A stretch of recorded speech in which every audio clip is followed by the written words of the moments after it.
Good evening, everybody. Good evening.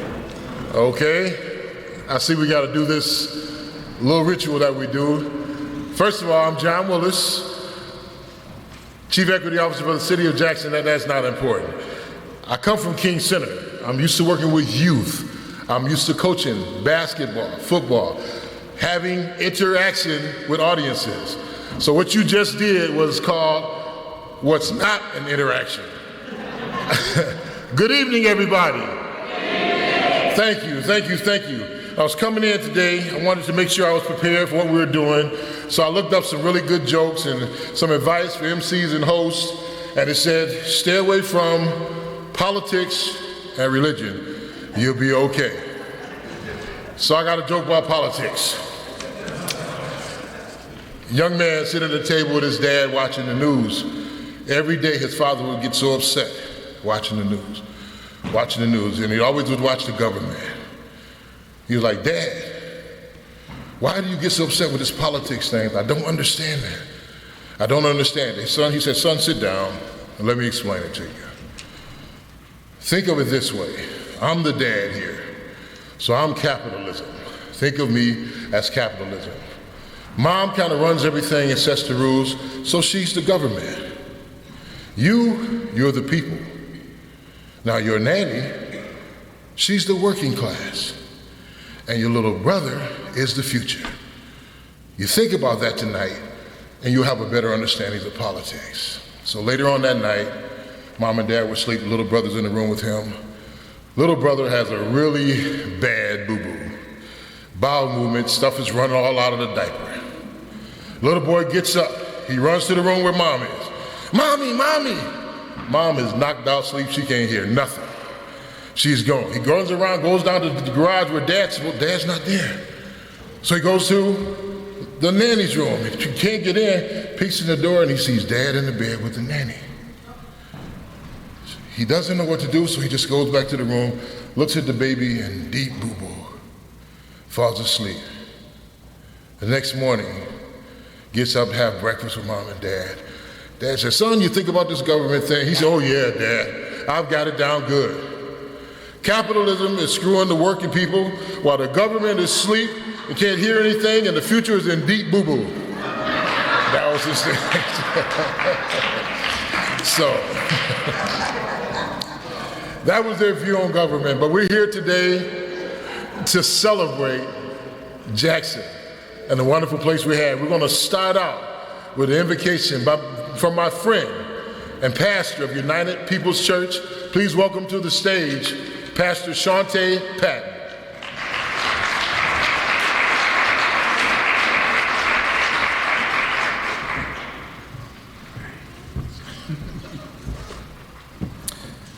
Well, John said we're not supposed to talk about politics or religion, so I don't know what I'm doing up here.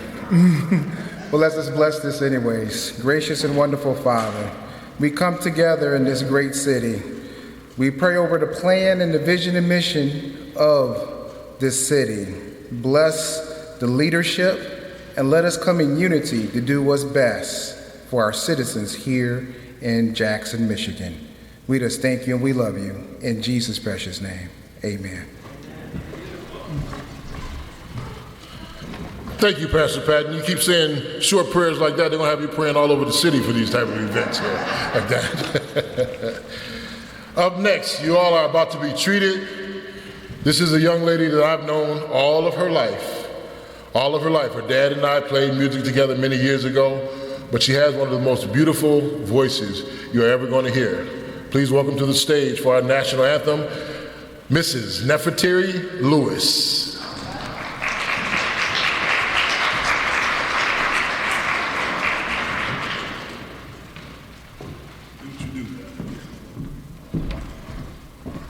Please rise for our national anthem.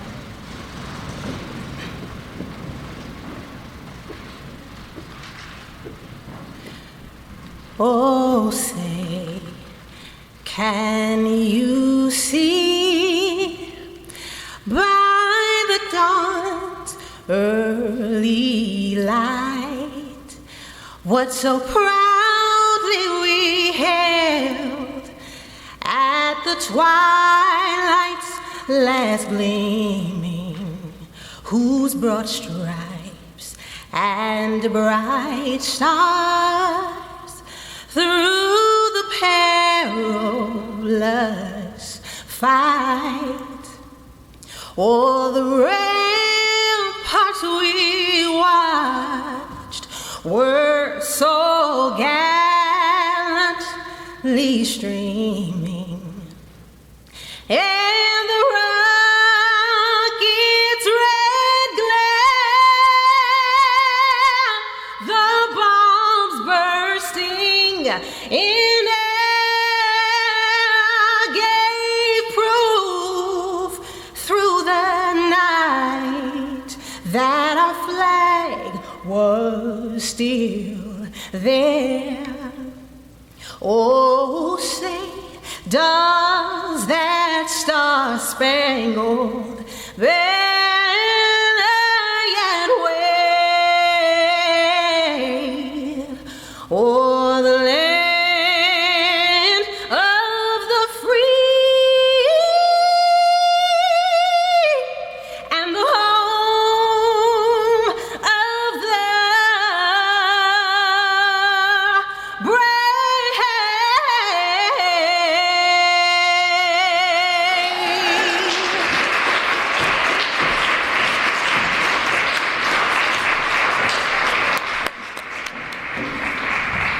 Wow, that's amazing.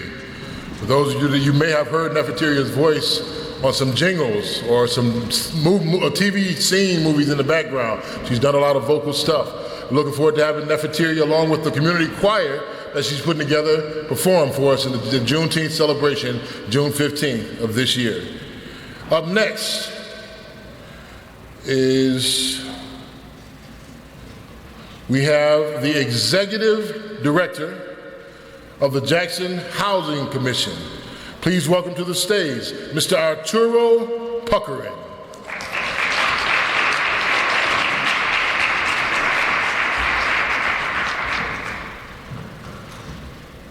Thank you.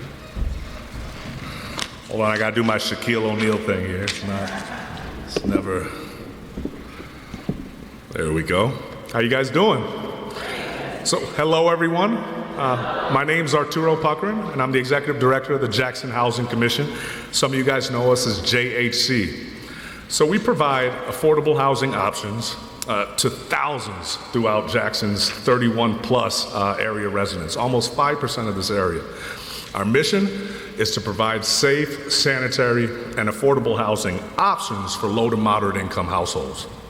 To deliver these services with integrity and with mutual accountability, and to create living environments that foster self-sufficiency by really breaking down that barrier to economic opportunity that's housing insecurity. We're going to be busier than ever this year, and one of the reasons I'm here before you today is tell you that we're proud to be working in concert with the city in this good work. And this year, we'd like to highlight a few key fair housing goals and a few of the strategies to achieve those goals that we're going to be taking this year alongside all of you. One of the first is going to be to increase and to preserve affordable, accessible housing options. Now, scant affordable housing options, they continue to create a huge disparity in access to economic opportunity because you need housing first. You need a stable house, stable employment, and with that, you build a stable community. We continue to build, and in this fiscal year, we're going to continue to work with good folks like the City of Jackson's Affordable Housing Development Board so that we can be a part of ongoing citywide vacant lot strategies that include identifying city property, vacant property, and opportunities for us to develop and continue providing those accessible options. Another thing we'll do is continue to identify interventions needed to encourage multifamily housing development. A big piece of our work as we at the Housing Commission bring folks in, we lift them up and then get them out on that path to self-security. Another one is going to be increasing opportunities and community integration for persons with disabilities and seniors. Big piece of our work because such a high percentage of our tenants are seniors. Within this fiscal year, we want to continue community engagement with stakeholders, residents, and advocates from the disability communities and seniors to continue participating in regional initiatives that bring forth home modifications for persons with disabilities. We're going to continue to identify opportunities for integration and incorporation of pedestrian-friendly housing developments, but most importantly, to heighten that access to walkability for things like grocery stores, healthcare, public transportation, and so much more. So with that, we'll continue to advocate for inclusionary city zoning policies that make that possible. And I'd like to say in closing, happy spring to all, and to breaking down those barriers to economic opportunity that are so heavy with housing insecurity. Just happy to play that role. One home at a time as neighbors helping neighbors. So with that, God bless, and I look forward to working with you.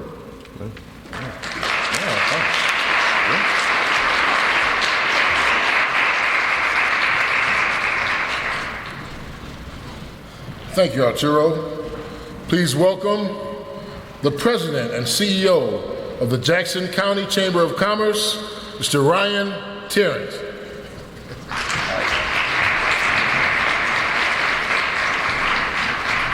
Thank you to Commissioner Willis. Thank you to Mayor Mahoney. Welcome, council members. So as a representative of the business community, we find a great value in our partnerships that we have with the city, the mayor, the city manager, the staff, and the community members. So as you know, the Chamber of Commerce has been dedicated for a long time to the economic vibrancy and growth in our community. You're always going to see the Chamber advocate for the interest of our hometown businesses.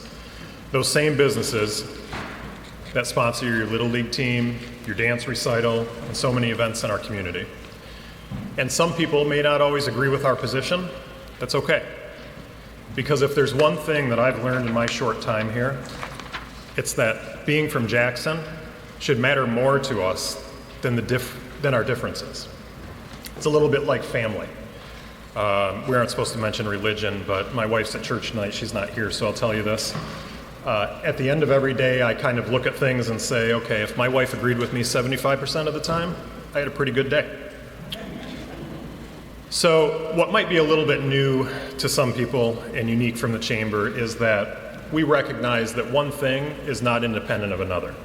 We can talk all day about those challenges that we face, complaints we have, differences between organizations and people.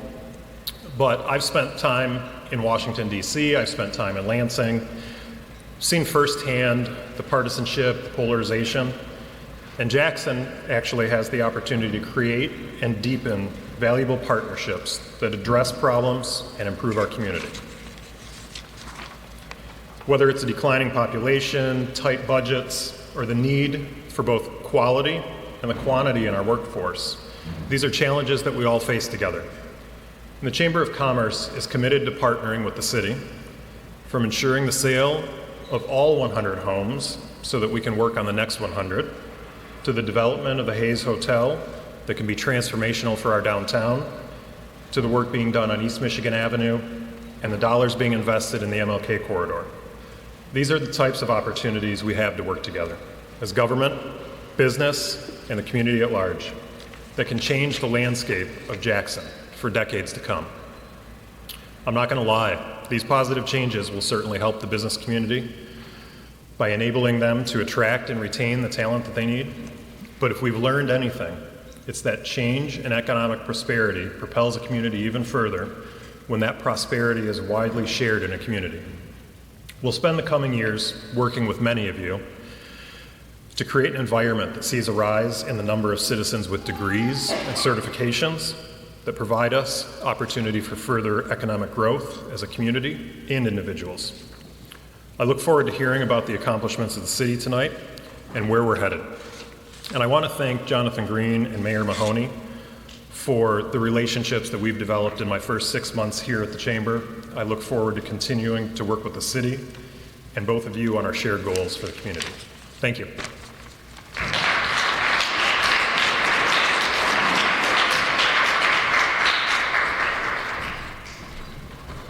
Thank you, Ryan. Up next, I'm going to bring to the stage a person I've had the opportunity to watch grow. As the director of Martin Luther King Center, probably 15 or so years ago, a young man came to me. Keep in mind, this is a young rapper that came to me. This rapper came to me and he says, hey, I want to do something for the community. We're going to start doing some book bag giveaways, different things like that. Didn't really give it much thought because guys who wanted to be rappers came to me all the time and they had these ideas that they were going to do and they would never come to fruition, or they'd do it for a little while and they'd go away. That was over 15 years ago. This rapper and the person that sang the hook to his songs, they came to me and they started doing this book bag giveaway. And I mean, it packed King Center out.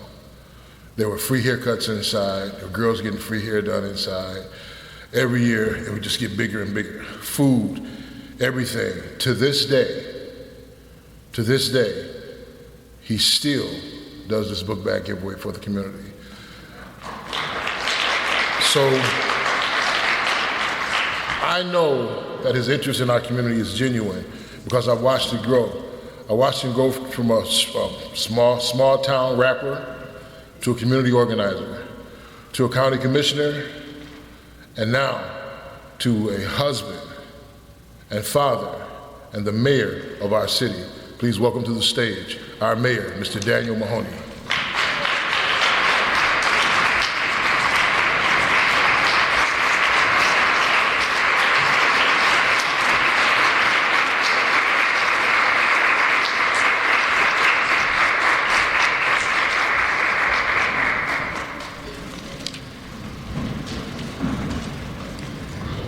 Got all these microphones up here, y'all. I don't know where to set my stuff at.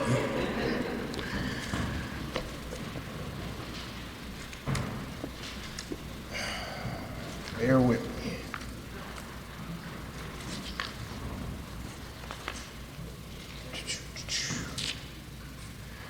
Good evening.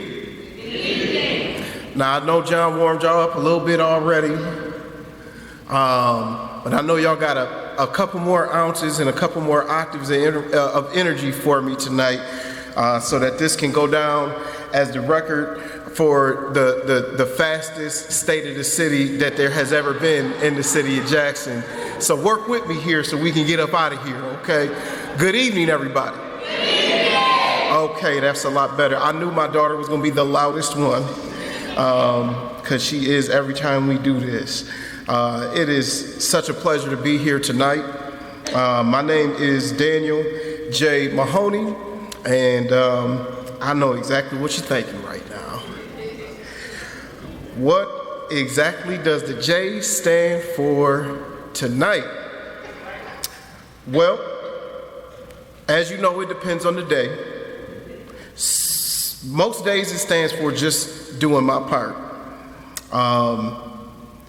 Earlier today it stood for I'm just trying to get my speech finished, please stop calling my phone.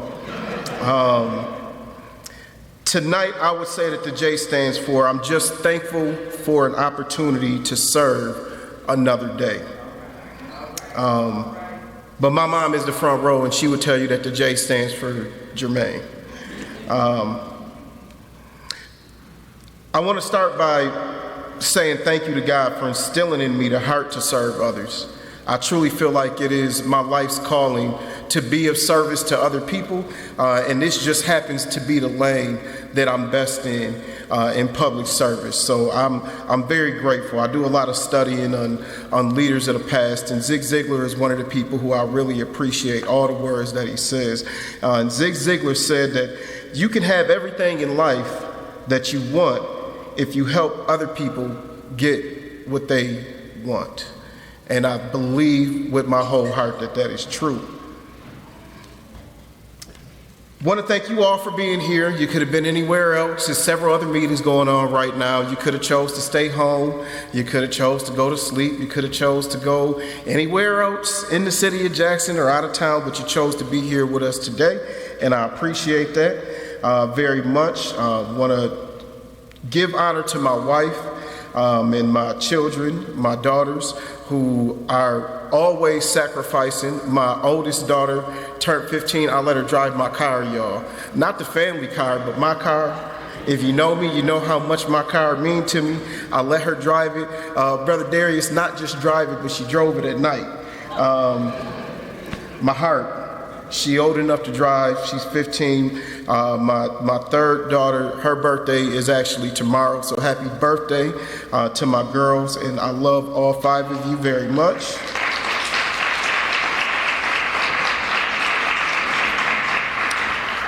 Have to give honor to my mom, and I know my pops is online streaming this right now. I got to give honor to him as well. All my siblings and all the other friends and family members, the council that's in the building, other clergy that's in the building, other elected officials that are in the building. I appreciate every single one of you. And also my own brother, my big brother and pastor, which is a weird relationship to have, y'all. I'm growing into it because sometimes he's just being my big brother, and then other times he's chastising me as my pastor, but I appreciate both, and sometimes I think they overlap. But I thank him for the invocation today. These I always like to start with prayer. I want to say thank you to my friend, Nefertari Lewis, for being here today. Singing. She sung at our wedding, y'all. And so I always enjoy hearing her voice because it always brings me back to that day that I said I do to my wife. And I want to tell you, Neff, that one thing that I know for sure is that God always has the last say in every situation, and our entire family will continue to petition for God to have his way. Amen. Thank you to Arturo and Ryan for taking some time and sharing some words with the community tonight. I've said it once already, and I know it's not like a new welcome to you guys, but I want to again welcome you to the community of Jackson officially from this stage at the State of the City. I thought that it would be extremely important to have Jackson Housing Commission and the Jackson County Chamber of Commerce, who are both very pivotal partners and critical to the success of our entire community here in the building. I am extremely confident in the future of both organizations under your two leadership. I sincerely mean that, and I look forward to finding more ways that we can continue the partnership and strengthen the relationship between both the Jackson Housing Commission as well as the Jackson County Chamber of Commerce.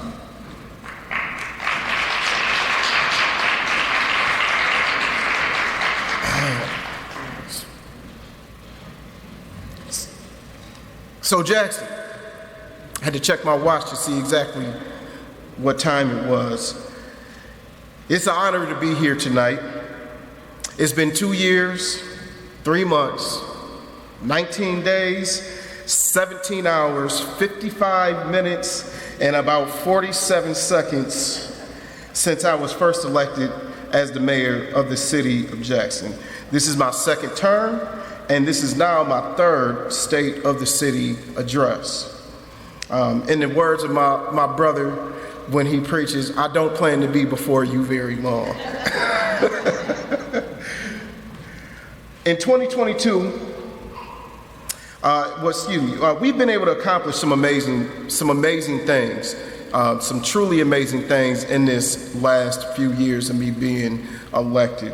In 2022, I reported that the state of the city was in a renaissance, a rebuilding phase, coming out of COVID-19 and focused on regaining some sense of this new normal that we call life that we are living, and addressing and tackling some of the most pressing issues of the city. Violent crimes, housing, revitalizing neighborhoods, everything that you can think of, we have been attacking full force. Last year, I reported that the state of the city had moved to a reformation, changing the processes of our political and societal institutions for the better, and executing the plans that we set forth in the previous year.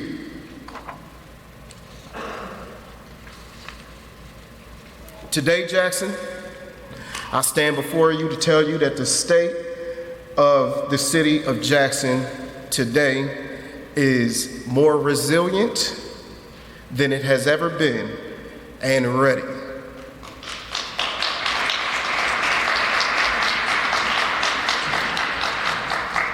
Resilient defined means able to withstand or recover quickly from difficult conditions, or able to recoil or spring back into shape after bending, stretching, or being compressed. And Jackson, much like most of America post-COVID, has had to do quite a bit of bending, stretching, and compressing. But Jackson got a bounce back that is unmatched to any other community. We established the 100 Homes Project, where 100 new homes will be built on lots currently owned by the City of Jackson, investing $2.5 million for down payment assistance, which equals out to about $25,000 per home, an additional $10,000 in down payment assistance available from MSHDA for those who qualify. This program is available for all city residents and all future city residents, by the way, providing anyone who earns less than 120% average median income the opportunity to become the owner of a 2-story, 3-bedroom, 1.5 bathroom home with a full basement. And it also includes a covered porch and a full kitchen appliance package. To date, we have had 550 applications for that program. 550. That's absolutely worth clapping for. Currently, we have 19 buyers approved. We've got 7 homes under construction. We've got 2 building partners, 7 lenders, and I think 1 buyer has actually already got their keys and moved in to their home. So I think the program is working quite well. Now, we do understand that this is not a program that is designed to solve the issues for every single person out there who has a housing issue. We totally understand that. But I do want to share that I understand also that not everybody is prepared for home ownership, and there is an immediate need for affordable housing. So I'm also happy to announce that the groundbreaking for the $13 million project at the corner of Blackstone and Louis Glick, the Blackstone Apartments, has started. I don't know if y'all drove past there, but that project has started. Those apartments will be low to moderate income, featuring 40 apartments, over 40 apartments, with some space on the first floor for retail. And soon the groundbreaking will start for the Greenwood project as well. The MLK corridor continues to make strides in revitalizing the south side of Jackson. Recently, we created an entrepreneur grant fund awarding $250,000 that has already been injected into the businesses on the south side. 5 businesses were awarded. They have already received their money and started utilizing that money to better their businesses.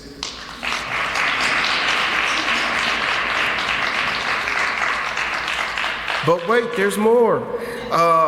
That was just the first tranche. We also have an additional $500,000, up to an additional $500,000 that we approved, that we have just taken submissions from. That submission period just closed, so you will soon see another injection of $500,000 into the community of Jackson on the south side, into the businesses. We were also awarded the RAISE grant that will completely reconstruct MLK from South Street all the way down to Morrell. That's worth clapping for. That's about a $12 million project. So far, that puts us pretty close to about $20 million of investment into the MLK corridor. And I do want to mention that we are pressing to make sure that that reconstruction happens without affecting the pockets of the citizens who live on MLK.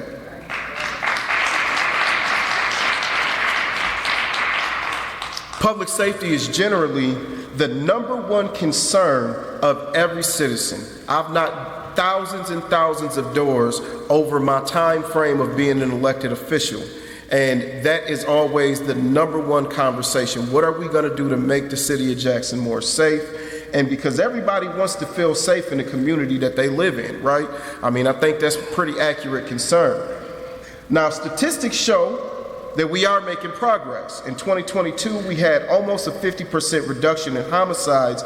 Last year, from 22 to 23, we actually remained at about the same as the year before, but there's some additional information that I would like to add to that. So we had 5 homicides in 22 and 5 homicides in 23. Now, the thing about those is one of those, hold on, let me go to my phone because I don't want to get the information incorrect. And like I said, I just finished this earlier today, so hadn't had a chance to add this in. One of the 5 is believed to be group related, right? So you know we have the GVI strategy. One of those 5 is believed to be group related. One of the 5 is still open and being investigated, and 1 has not been charged yet. Now there were 3 arrests made in the 5, so that means that our law enforcement are doing their job, right?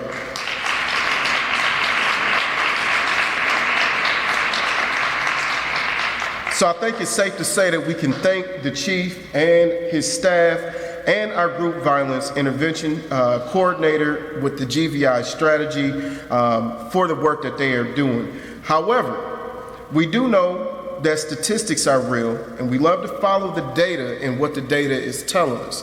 That's important. What I also realize is that perception is reality. And in Jackson, we want to make sure that the statistics match what our community feels. We do not only want the city to be safer in statistics, we also want the city to feel safer, including our downtown businesses and the individuals who patronize our downtown businesses. So that's something that we are actively working on. We have continued to make investment in our parks and trail systems. With improvements made on the MLK Equality Trail, soon to be finished, the newly renovated Booth Center, Optimist Park, refreshed the putt-putt golf. Has anybody went by the putt-putt golf lately? Nobody? Y'all don't drive by Ellis Sharp? Y'all live in Jackson? Y'all still with me here? Go by Ellis Sharp so you can see the putt-putt golf, so you can see how much work is being done over there to revitalize the putt-putt golf at Ellis Sharp Park. That's one of our biggest used attractions outside of how much I actually golf at Ellis Sharp Golf Course. So what are some of the goals and items that we have on the horizon for the upcoming year, you might ask? Well, we plan to continue to produce the great work that you've seen over the last few years and also pick up on some of the projects that we set out to complete last year. Continuing to fix our roads, of course. How many people want to see our roads fixed?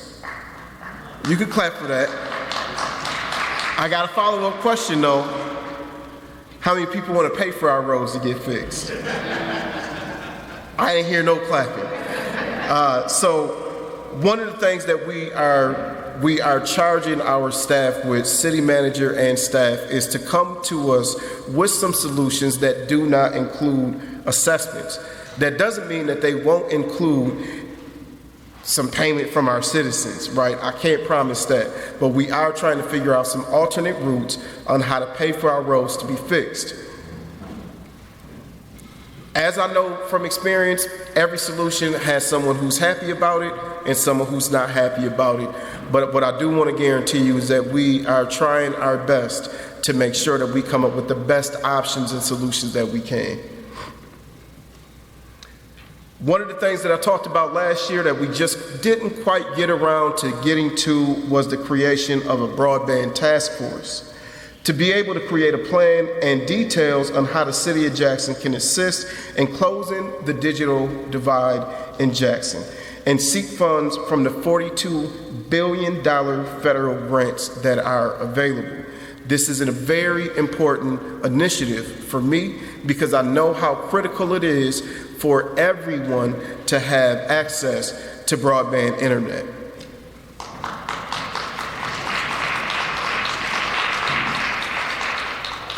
And in addition to that, I also want to see the creation of a skilled trades task force to be able to support and strengthen Jackson's skilled trades workforce, which will help ensure sustainable economic growth and job opportunities. We will have a continued focus on attracting a grocery store to the south side. You might be asking why, and the reason is because everybody deserves equitable and quick access to fresh foods.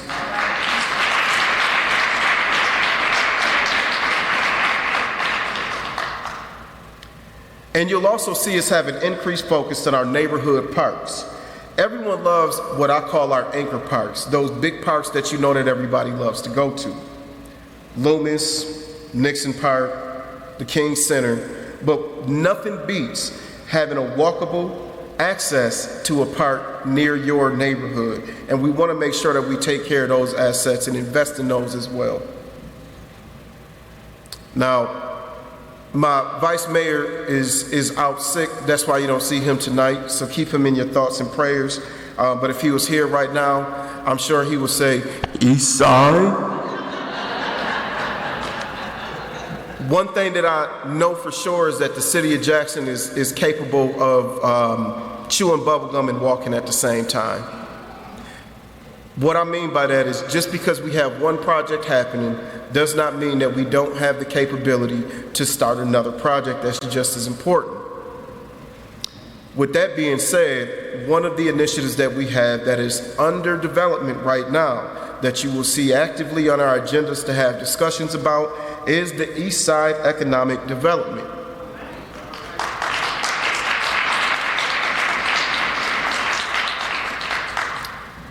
It is far overdue. It is primed and ready.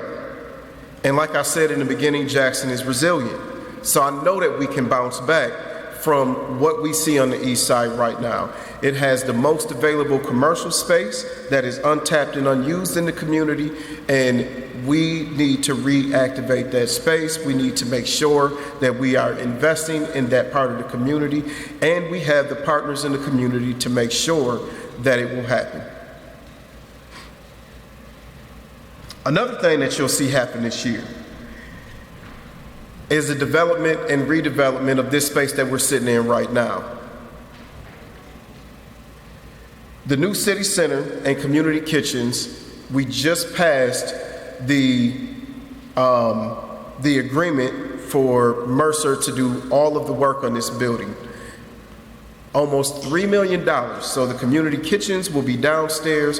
One of the things that I'm sure you may not have noticed that disappeared is the set of stairs that used to be right over there. That's no longer there right now. I don't know if you guys have been in the building since that set of stairs was right there. This space will be white boxed and available for use for the community and other purposes. And then the downstairs will have the ability for individuals to utilize the kitchen for all of the growing food businesses that we have in the community, and also for some of our downtown businesses to be able to do training, because you know we got some great restaurants and some great food businesses that need this as a resource.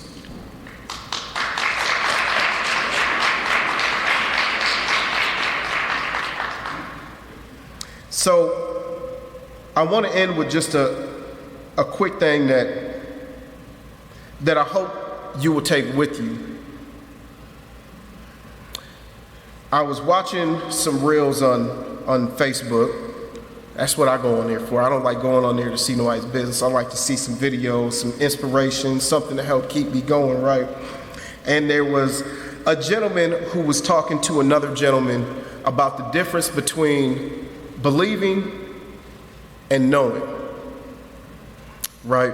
And this stuck with me, and that's why throughout this whole speech I've been saying I know. Not I believe, because I definitely believe in Jackson also, but I know is so much more powerful, right? And when he broke it down, he said, you believe, that's great that you believe, but you gotta know, right? And this gentleman is trying to figure out, well, what is the difference? They sound so similar, right? And he said, okay, do you believe you are a white person? Do you believe you are a black person? He said, yeah, well, yeah. And he said, but how do you know? And he said, well, that's because what I've been told. Okay, well, do you believe that you're smart? Well, yeah. Well, how do you know? Because that's what I've been told. And he said, do you believe in your parents or do you know them? And he said, no, I know my parents. Do you see the difference? Right? And then he said, you have to relate that back. And we ain't in church, but we're gonna go there. He said, you have to know God, not just believe in him, right? So you have to know what you believe in. It makes it so much more powerful. So when we talk about projects like, is the Hayes Hotel actually gonna happen? I know it's gonna happen. I know it's gonna happen. Because I know people don't invest several $1 million and then just leave it on the floor. I know that. I hope that sticks with you, that you have a deep understanding of the difference between believing in Jackson and knowing that Jackson is resilient and ready to move forward in progress for the future and the benefit of everyone in Jackson.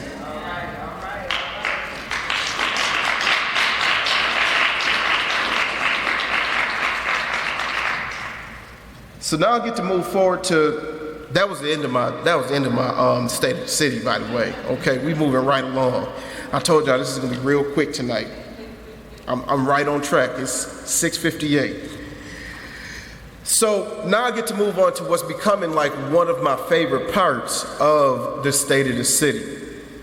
It's an opportunity to give flowers, an opportunity to honor, an opportunity to lift up some of the names in the community who just do the work, right? Because that's what's important. Just do the work. It's so important to just do the work. Not focus on like the negatives and the outcomes, but just focused on doing the work. And every year I'll take the same process to ask, who should we give the key to the city to? Last year when I brought the names up, it was really, really simple. And this year was no different. So I'm excited for this. And I'm excited because both individuals got to be here. So, you know, sometimes, and I don't know if this has happened to you before, but sometimes when you are deep in the woods, you can't see the forest. All you see is the trees in front of you. Have you ever had that feeling? You've been so deep and entrenched in an issue that you can no longer even see like the greater view of the issue. All you can see is the problem that was in front of you. Well, in 2020, and I know Commissioner Darius Williams will closely identify with me because he was right there in the woods with me. In 2020, I was deep in the woods. I don't think this is when I first met this individual, but it was probably the most pivotal interaction that I had with them and a moment that stuck with me forever. We were trying to pass a resolution to declare racism a public health crisis, which seems like it would be simple to agree with. It would have been a historic night for the city of Jackson and the county of Jackson. Instead, it was a historic night for the city of Jackson and a historic night in a different way for the county of Jackson at the time. And the resolution not only failed, but a different resolution was actually passed. And the following day, I got a text message from this individual. And the text message that I received read, Dan, which I don't let a lot of people call me Dan, so don't try me after y'all leave here. Tasha called me Dan. I gotta like you a whole lot to not correct you if you call me Dan. She texted me and she said, Dan, for many years I have had this hanging in my office. There are some defeats more triumphant than victories. And then she said, it took me some years of experience to learn the wisdom in this. And I've been be honest, that moment I was personally offended. I was personally hurt. And I didn't want to hear that. It's not what I wanted to hear, but it was absolutely what I needed to hear.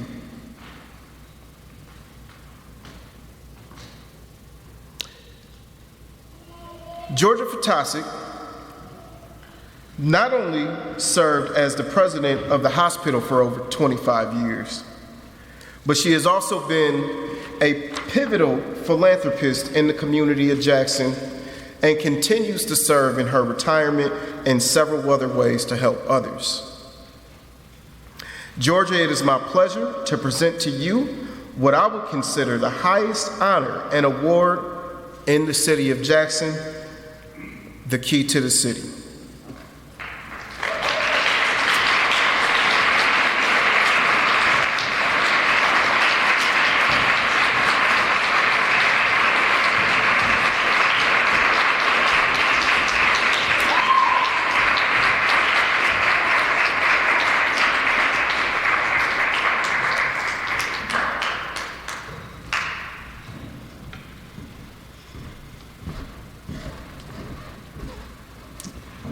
Georgia, may you take this key and use it to continue to open doors for other individuals to have the desire to serve in the community of Jackson.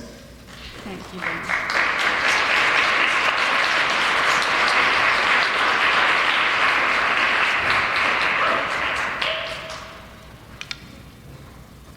I really appreciate having this key, and I will use it as inspiration. Travis and I moved here from Texas over 30 years ago on a 5-year plan because we wanted to experience living in the North. And we wanted to see how stalwart we were. And that was the plan, to experience trees, 4 seasons, and winter. And the people here just grew on us, and it didn't take long for us to realize that this was home. And so many of you all have woven your lives into the fabric of our lives, and we've been transformed. We came here in 1989, and downtown was not much at all. And we watched as one business after another closed. And it was very difficult also to encourage people to get local health care here. People felt if they had the opportunity that they needed to leave town. And we fast forward these years and think of how much we've accomplished, and yet, as Ryan said, how much more we have to do.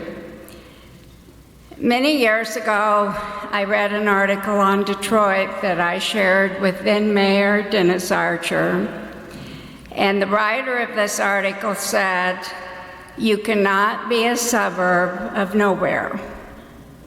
And what he meant was that the Tri-County area would never achieve its full potential if Wayne County, and particularly Detroit, didn't also. And I think the same thing, Mayor Mahoney, is true of our city and also the city council members. The townships and the villages cannot succeed without the core of this city being successful. So your vibrancy, the vibrancy of your strategies and willingness to collaborate with other agencies in government, because we have so many in the county, and also with businesses, nonprofits, business development, such as the Chamber and the Enterprise Group, is really going to be the core, I think, for the next stage of Jackson's advancement.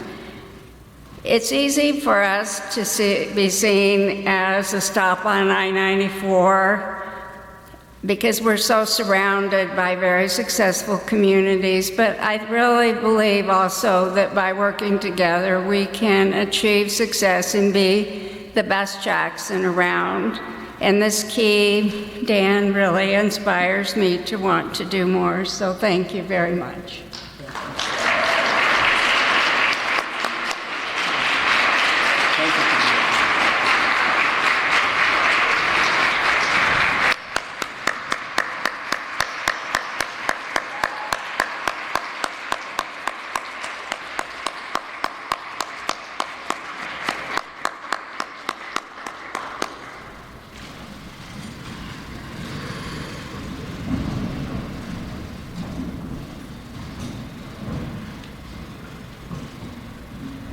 Definitely well deserved. Our next recipient gives me a reason to want to wake up as early as possible every Wednesday. He was recently inducted into Lumen Christi Athletic Hall of Fame. He is affectionately known by his colleagues and listeners as GOC. I don't know if you've been on the show or been in the radio station before, but if you walk in, you will see the dozens of individual awards that he has won from the Associated Press, the United Press International, the Michigan Association of Broadcasters for News and Sports Reporting, as well as his morning show on News Talk 970 AM, 101.5 FM. He's received the Al Cotton Award from Jackson Citizen Patriot in 2010, the Jackson High School Ambassador Award in 2014, the Jackson College Distinguished Service Award in 2021, and the Dave Mullahan Communication Award from Big Brothers Big Sisters in 2022. This guy is literally a living legend. So it is only fair for us to also give him his flowers. Greg O'Connor, to me, is the voice of Jackson. Always fair, but never afraid to ask the tough questions that need to be asked. Trust me, I know personally. And he is a man who truly loves the city of Jackson. So it is my pleasure to present to you, Mr. Greg O'Connor, what I would consider the highest honor and award of the city of Jackson, the Key to the City.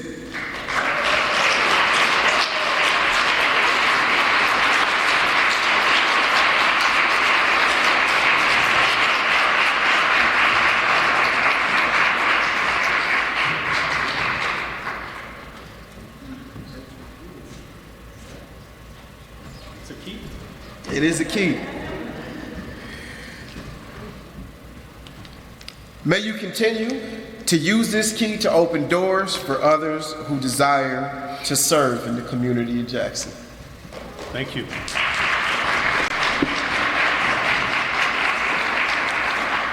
Real quick here, give me 1 minute. I would like to thank the Academy. I always wanted to say that.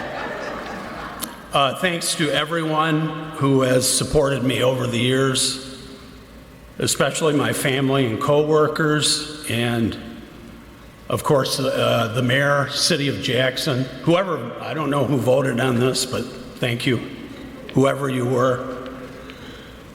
Jackson has been my home for 70 of 72 years, over 50 years on the radio. I'm old. I've dined at the famous Regent Cafe, had chili at Johnny Lycom's, danced at the Drum Room. Remember that, Carlene? That was ugly. But besides the city, only one person to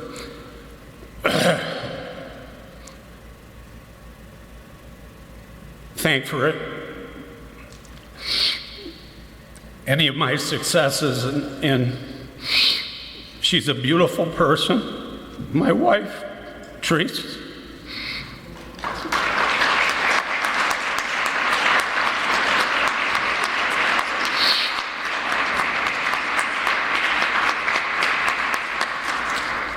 She babysat me for 40 years. In the last 2 years were very traumatic with health issues, and I would have never been here tonight without what she was able to do for me.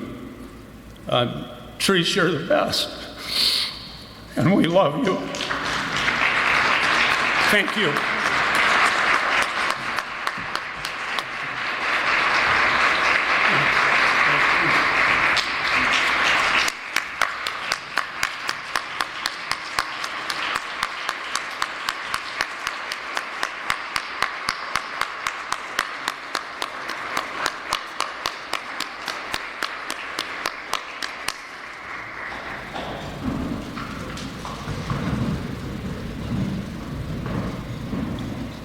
Therese makes a mean cheesecake too, boy, let me tell you.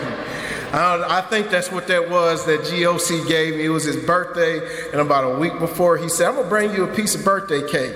And I was on a strict diet, and he was like, I'm bringing you some cake. And then when he brought it, I said, I'm on a diet. It's 7:30 in the morning. I just left the YMCA. And he said, take this cake, because I'm not taking it back home.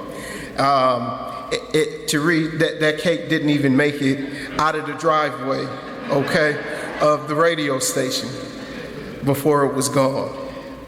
I really appreciate both of you guys, and thank you for making time to be here to accept these keys to the city. And I truly meant what I said about you guys being pillars in this community, and appreciate you to the utmost.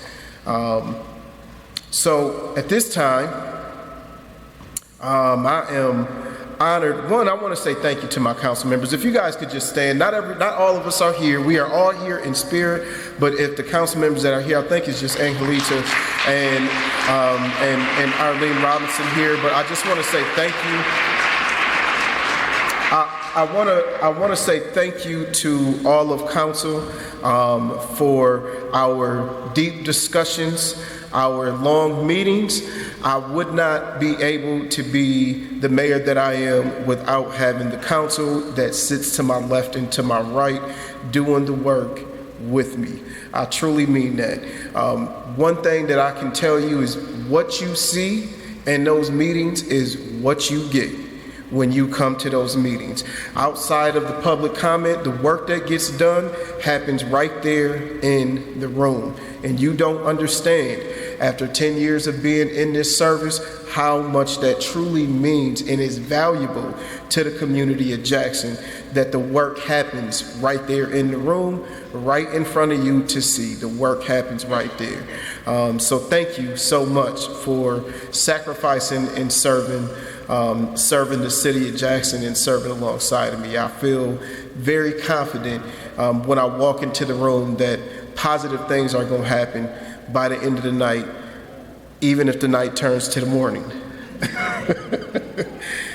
So next, I want to bring up the man himself also, right? Because I only have so much say. City Council has to say over this gentleman, but it takes a great working relationship in order for us to all make it happen together. And I am extremely happy and proud and excited to bring up our city manager, Mr. Jonathan Green, to give some closing remarks.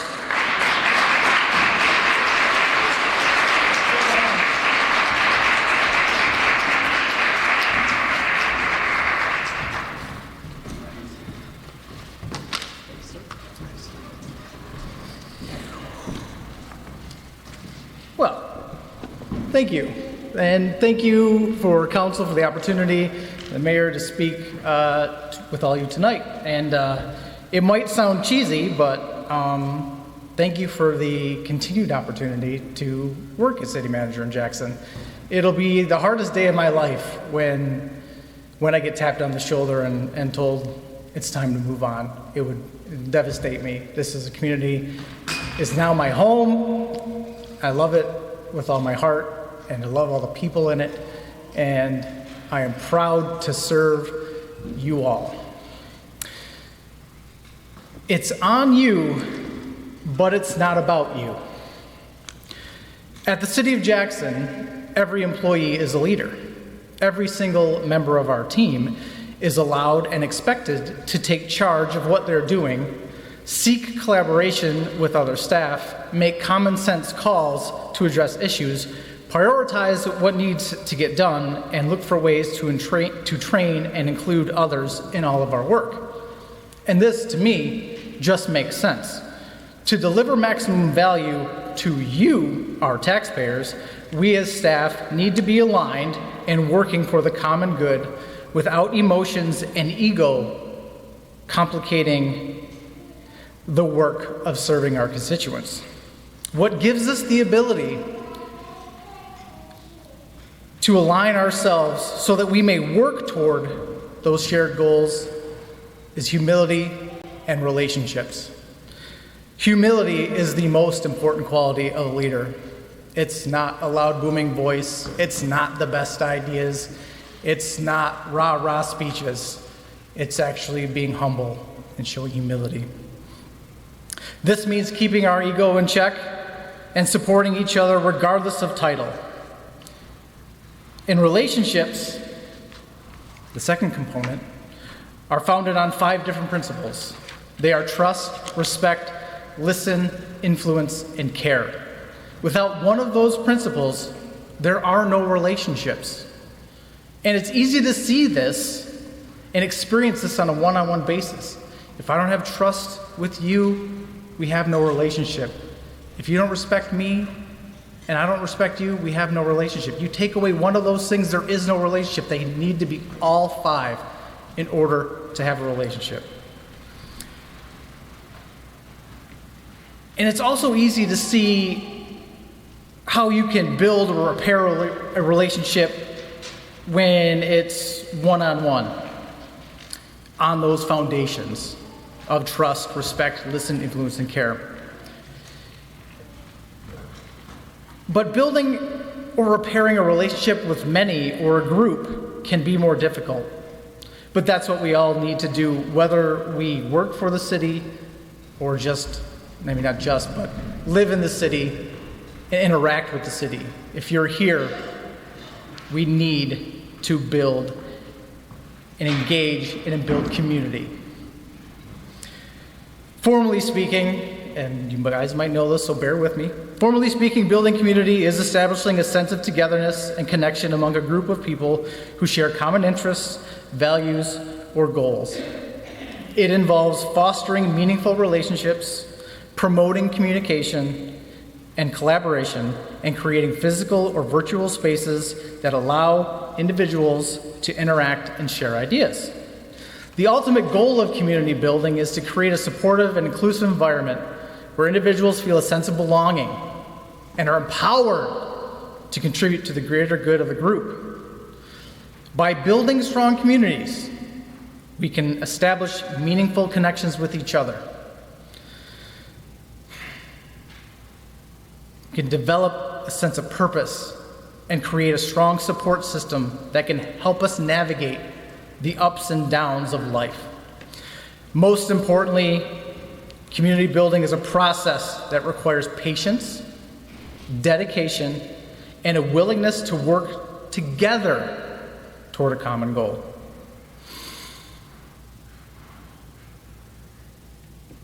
But to do that, we must be engaged. We must take responsibility to inform ourselves and involve ourselves in the lives and open ourselves to the viewpoints of others. Agreeing to disagree doesn't make our community better. It's not an example of a responsible citizen. We need to keep pulling the thread of alignment and work hard to find the common ground through which we can build community. To be a responsible citizen is to take an active role in shaping the world around you. By being engaged, respectful, and compassionate, you can create a better future for yourself, your community, and the world. A responsible citizen is also actively participates, not 3 minutes of stand-up comedy a couple Tuesday nights per month. That's not a responsible citizen. They understand their actions, no matter how small, can make a difference in the world. As a responsible citizen, it's important to respect the rights of others and contribute to the betterment of society. This can take many forms.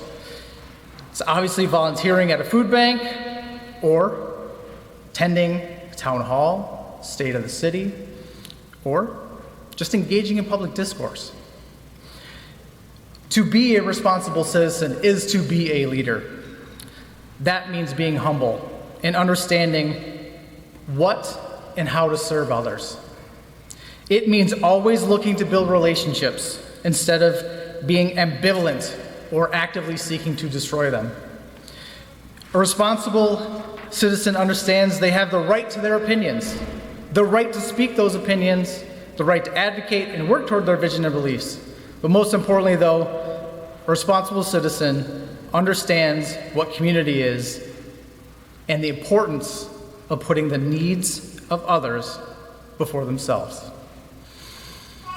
In real terms, this means going with someone else's plan and supporting it as if it were your own. This means always looking to enhance trust, respect, listening, influence, and caring for others in all of our work and actions, or actions and words, excuse me. In order to get trust, you must give trust. In order to get respect, you must respect others. In order for you to influence others, you must be influenced by them. In order to be listened to, you'll need to listen first. And at all times, you must show that you care. So let's all be leaders. Let's lead with humility and without ego.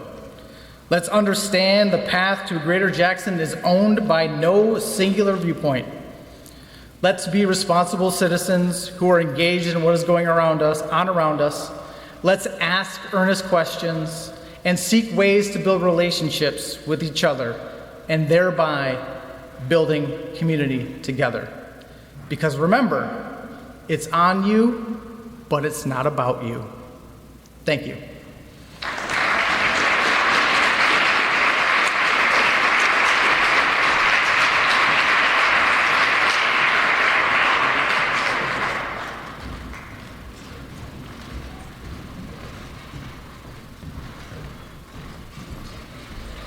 One more round of applause for our speakers.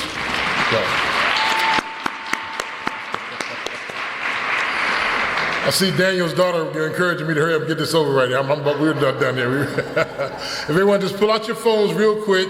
Look at April 17th on your calendars. April 17th, there's the 3rd annual Reduce the Violence Summit here in Jackson at the American One Event Center. 8 o'clock in the morning, it starts. We're coming about taking actions to help us reduce violence in Jackson. That's April 17th, 8 o'clock in the morning. It's been a wonderful night. You've been a wonderful audience. Everybody take care. Have a blessed evening. Enjoy your evening.